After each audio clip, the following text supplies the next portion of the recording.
Hey! So, I went down Big Pit the other day and I didn't die! Yeah! This is a good moment for me, not dying. I wasn't even that scared, if I give myself some credit here. I was slightly scared going up and down the lift, but actually being underground, I was okay. Not sure if it's just my amazing not being scared anymore, or if I was never claustrophobic in the first place. I don't know, maybe you just think sometimes that you have these fears and actually you don't have them, so the only way to find out is to try.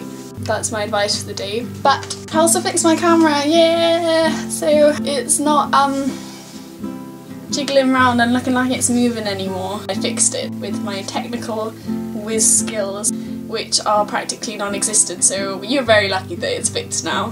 So lately there have been loads of stuff in the news about really depressing things happening and people just being horrible to each other and it all escalating and being really bad, basically. But lately I have had my faith restored in humanity through just someone doing something really nice. And I just thought I'd share that with you because I thought it might help brighten your day, because my day was brightened by hearing about it. It didn't happen specifically to me, but it affected me too. Basically, I have the job of walking the dog in the afternoon and my mum has a job of walking our dog in the morning, and we both take her up to this field that's outside our house, like nearby. The only problem with this field is that it's massively overgrown. There's nettles and thorns and stuff everywhere, so I have to, even in boiling hot summer, well, I say boiling hot summer, I mean boiling hot summer for Wales, so about 28 degrees. Anyway, I digress.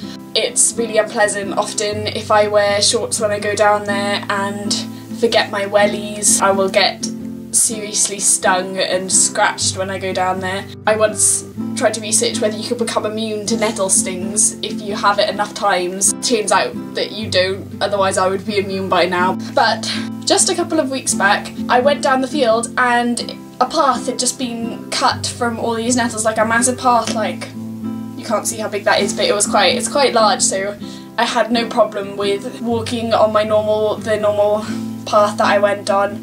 I didn't get any nettles, stings, or get scratched at all, and it was really pleasant. I had assumed that it was the council who had done this, that they'd finally realised that yes, this path needed to be cut, and they'd done it. Of course it wasn't, I should have realised. My mum, as she was walking past the house that's right next to the field, the man who lives there stopped her and said, "Has the grass that I cut for you helped with walking the dog? Because I've noticed that you walk your dog down there, and when I went there it was all overgrown, so I cut a path for you. I was just wanted to make sure that it had helped you in any way." So then obviously my mum says, "Oh, it's really helped. Thank you so much for doing that. That was really useful." I thought, my heart almost stopped then. I thought for a minute that you were going to tell me off because I was climbing through the fence further down.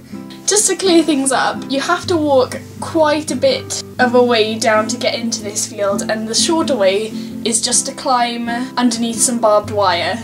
And my mum did this. I don't. I climb over the stile where you're supposed to, but she had a valid reason. I would climb over the stile, but unfortunately I've really done my back in, and so I can't quite get over it because it's too much of a drop on the other side.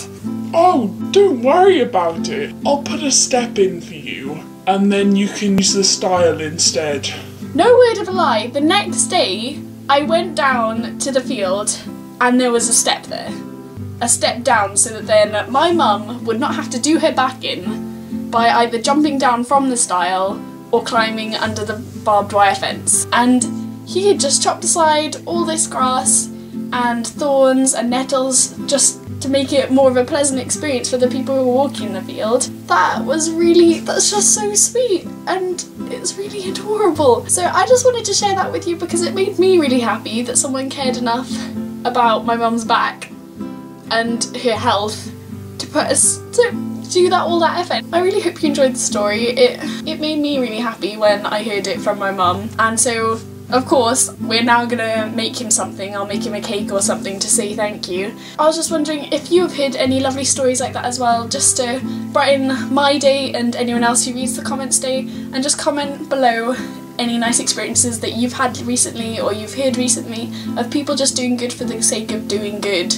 If you watch the end, you're the best. I love you. Thanks for listening.